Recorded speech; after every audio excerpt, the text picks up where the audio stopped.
Integer a और इसका नाम क्या रखूं? ऐड।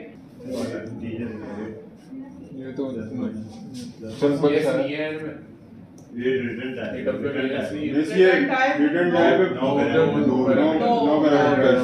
नो पैरामीटर, यहाँ वॉइड लगा है तो भी, खाली है तो भी, रिटर्न टाइप यस। इसका क्या फायदा होगा?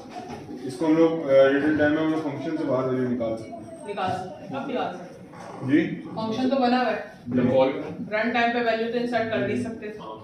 2 का टेबल बना हुआ है, 2 का टेबल की वैल्यू अगर बाहर आती है उसको डिवाइड करवा सकते हैं, फंक्शन से बाहर वैल्यू मॉडिफाई कर सकते हैं, मॉडिफाई करते हैं, एक फंक्शन से वैल्यू निकाल के दूसरे फंक्शन में भी डाल सकते हैं। बहुत अच्छी बात नहीं है आपके सामने, ठीक है। एक फंक्शन से वैल्यू निकालें आप दूसरे फंक्शन में भी पास करवा सकते हैं और पैरामीटराइज दूसरे पैरामीटराइज फंक्शन में भी पास करवा सकते हैं।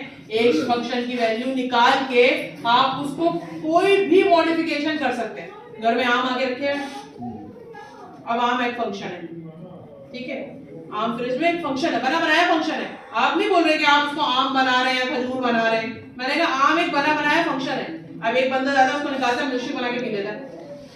एक बंदा कह रहा है मुझे आम की खीर बनानी है, वो अपना निकाल के खीर बनाएगा। सॉरी आम का आप बनाती तो मैं फौरन आता हूं चेक करने ट्राई नहीं बनती आम की खीर। मैंगो, कोई बंदा उसको मैंगो बस, कोई ऐसे ही खा रहा है, सही है। कोई अपने अपने तरीके से आइसक्रीम बना के खा रहा है, तो फंक्शन को आप मॉडिफाई कर रहे हैं। वो फंक्शन बना हुआ है, आप उसको वैसे खा सकते हैं। वो कच्ची सब्जियां नहीं है कि आप उसको पकाना पड़ेगा फंक्शन को। आपने खीरा खा लेते हैं, कच्चा पालक खा लेते हैं, गाजर खा वो लेते वैसे भी पकी नहीं कच्चे गाजर खा लेते हैं, खा लेते हैं, वो आप नॉर्मल खा सकते हैं। तो फंक्शन ऐसा है कि अगर कोई रिटर्न टाइप में इस्तेमाल ना भी करे तो भी चलेगा। अगर आप इस रिटर्न टाइप वाले फंक्शन को रिटर्न टाइप मॉडिफाइड ना भी कराएं तो भी फंक्शन से आपका काम हो जाएगा। बिल्कुल सही है, जरूरी नहीं है कि रिटर्न टाइप है तो मॉडिफाई करवाएं। एक बंदा बोले मुझे नहीं करवाना, सिर्फ ऐड करवा के छोड़ दे रहे हैं, उसके रिजल्ट को मॉडिफाई नहीं करवाना, तो भी काम चलेगा, चल जाएगा। सेम इसी तरह आम रखे हुए होते हैं, तो वो आम इस फंक्शन के इस फॉर्मेट में रखे होते हैं कि आप निकाल के खा सकते हैं। जरूरी नहीं है कि आप उसको मॉडिफाई करें, जरूरी नहीं है कि आप उसको मॉडिफाई करें। समझ में आ गई वाली बात? ठीक है, ये होता है रिटर्न टाइप विद और फोर्थ टाइप क्या होगा? अच्छा, रिटर्न टाइप जो भी एक रिटर्न टाइप होगी। अगर रिटर्न टाइप इंटीजर है तो इंटीजर में ही रिटर्न होगा, अगर फ्लोट है तो फ्लोट में ही रिटर्न होगा, स्ट्रिंग है तो स्ट्रिंग में ही रिटर्न होगा। यहाँ आ जाए फ्लोट बी स्ट्रिंग ए, क्या ये पॉसिबल है? पहले तो फंक्शन का टाइप बताओ, फंक्शन की टाइप बताओ। Return with parameterise, return with parameterise. सही चौथा टाइप रट गई है। एक नो, दोनों में नो, एक में रिटर्न, एक में नो रिटर्न और एक में दोनों यस। 4 टाइप हो गई, रट गई हमेशा के लिए। समझ में आ गया क्या कॉन्सेप्ट है? इसमें क्या हो सकता है? इसमें सही है, 2 पैरामीटर पास हो सकते हैं, 2 वैल्यू 2 डेटा टाइप पास हो सकते हैं, एक फंक्शन बिल्कुल हो सकते हैं। रिटर्न टाइप में बाउंड है कि एक ही टाइप रिटर्न होगी, लेकिन पैरामीटर के अंदर बाउंड नहीं है। मैं कह रही हूँ मुझे एम्प्लॉय का नाम और सैलरी दोनों डालनी है, तो स्ट्रिंग में नाम आ जाएगा और फ्लोट में सैलरी आ गई। रिटर्न टाइप मैं इंटीजर में कर दूंगी कोई भी कैलकुलेशन करके। फंक्शन तो आपकी मर्जी में है ना, मैं कह रही हूँ सैलरी कैलकुलेटर बना।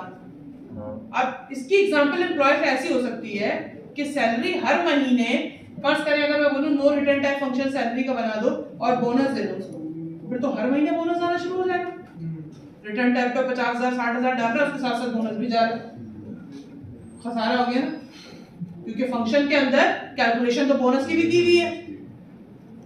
तो इसलिए हम रिटर्न टाइप लगाते हैं कि जब एक बार फंक्शन बन गया तो सैलरी कैलकुलेट हो रही है, जिस महीने बोनस देना है उसको रिटर्न टाइप को निकालो, बोनस वाले फंक्शन में पास करो और दे दो।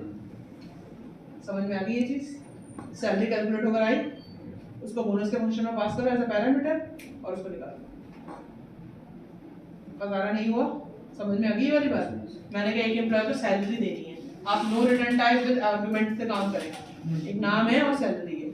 मैंने बोला ठीक है भैया आसान को सैलरी दे दी मैंने 40,000 रुपए। अब मैंने कहा यार एक सीन ये कर रहे हैं कि हमें ना वो चाहिए बोनस देना है एम्प्लॉयज को। अब एक बंदे ने इसी फंक्शन के अंदर बोनस भी बना दिए। पैरामीटर के अंदर तो सिर्फ सैलरी जा रही है। अब हर महीने जो सैलरी पास कर रहे हैं बाय डिफॉल्ट बोनस का फंक्शन भी चल रहा है, या कॉल ही करा दिया इसके अंदर, हर महीने बोनस का फंक्शन भी चल रहा है, हर महीने एम्प्लॉय को बोनस मिल रहा है। उसके लिए यहाँ बोनस का फंक्शन डालने के बजाय ये रिटर्न टाइप किया। अब ये जो ए निकलेगा ये बोनस के फंक्शन के अंदर पास हो जाएगा। जिसकी जितनी सैलरी आएगी वो बोनस में पास होती जाएगी और बोनस कैलकुलेट होता जाएगा। अब ये फायदा समझ में आया रिटर्न टाइप का? रिटर्न टाइप का फायदा समझ में आया क्या? अब वो सब्जियों वाली एग्जांपल हो गई। कच्ची सब्जियां रखी हुई हैं, सब्जियां बनी हुई भी नहीं है, तो बनेगी कब? पैरामीटर आप डालेंगे। जब आप पैरामीटर डालेंगे सब्जियां बनेंगी। और बनेंगी किस टाइप की मॉडिफिकेशन होगी? आप चावल के साथ खाएं, आप रोटी के साथ खाएं, इट्स ऑल डिपेंड यू। ये रिटर्न टाइप काम करेगा। ओके। फंक्शन लेके सालन बना देगा, लेकिन इंटीजर टाइप ये बोलता है कि आगे मॉडिफिकेशन कैसे करनी है, तो सर्विंग कैसे करनी है, चावल के साथ करनी है, रोटियों के साथ करनी है, किसके साथ करनी है, वो बताता है रिटर्न टाइप। जब वैल्यू मिल गई ना आपको, फंक्शन प्रिपेयर होके मिल गया, फंक्शन आपके पास आ गया, आपका खाना बन गया। अब उस खाने को आगे मॉडिफाई कैसे करना है, सर्विंग कैसे करनी है, ये रिटर्न टाइप बताता है। फंक्शन कैलकुलेट नहीं करता, ये दूसरा फंक्शन है जिसके अंदर इसकी वैल्यू पास हो रही है। ये हम सर्विंग कर रहे हैं फंक्शन को अपनी वैल्यू। समझ में आई ये चीज? रिटर्न टाइप उस वक्त होता है जब फंक्शन तो रेडी हो जाए। अब या तो फंक्शन नो रिटर्न टाइप हो, हार्ड कोडेड बना हुआ हो, जैसे मैंने आम की एग्जांपल दी। आम ऐसे है कि आप ऐसे भी खा लेंगे, लेकिन ये इसमें फंक्शन खाली डब्बा है, वैल्यू आप डालेंगे इसमें। सब्जियां हैं तो कच्ची हैं, आपको बनाना पड़ेगा, पहले बनेगी, देन उसके बाद आप सर्विंग के लिए आगे पास करेंगे। इसकी नॉर्मल एग्जांपल देते हैं। रियल लाइफ में मैंने समझाने के लिए बताई थी कि एक आम है, नो रिटर्न टाइप में आप वो नो आर्गुमेंट में आम क्योंकि ऐसे भी खा सकते हैं। अब नॉर्मल सी एग्जांपल ले लेते हैं। एक बंदा है, उसकी छुट्टियों की जो कट डाउन होती है वो फिक्स है, नो रिटर्न टाइप के साथ, नो रिटर्न टाइप के साथ। उसको पता है वो एक महीने में 5 छुट्टियां कर सकता है, तो उसमें पैरामीटर पास कराने की जरूरत नहीं है। 5 छुट्टियां करेगा, रिटर्न टाइप वैल्यू आई, आगे सैलरी फंक्शन में गई, सैलरी कट डाउन होकर मिल गई, वो 5 ही करता है। लेकिन जरूरी तो नहीं ना कि हनीफ भी 5 ही करे। उस वक्त मुझे पैरामीटर की वैल्यू की जरूरत पड़ेगी कि हनीफ ने अगर 4 छुट्टियां कर ली तो मैं 4 यहाँ पे डालूंगी, छुट्टियों से सैलरी कैलकुलेट होगी, देन बोनस में। अब समझ में आई ये वाली एग्जांपल कि जिस जगह पे मुझे फिक्स होता है कि यार ये बंदा है, इस बंदे की तो 2 दिन की छुट्टी लाजमी है, तब वो फंक्शन जहाँ पे जिस जगह पे मैं सिक्योर होती हूँ ना कि मुझे पैरामीटर के अंदर वैल्यू देने की जरूरत नहीं पड़े, उस जगह पे हम पैरामीटराइज फंक्शन नहीं लगाते। जिस जगह पे मुझे अब एक बंदा आता है डाटा एंट्री के काम के लिए, नॉर्मली यूज है। अब मुझे पता है कि स्कूल का एक स्ट्रक्चर बना हुआ है, उसमें जो भी बच्चे आएंगे उनका मुझे क्या लेना है, रोमन नंबर और batch code. Roman number batch code, Roman number batch code parameter को फिक्स है।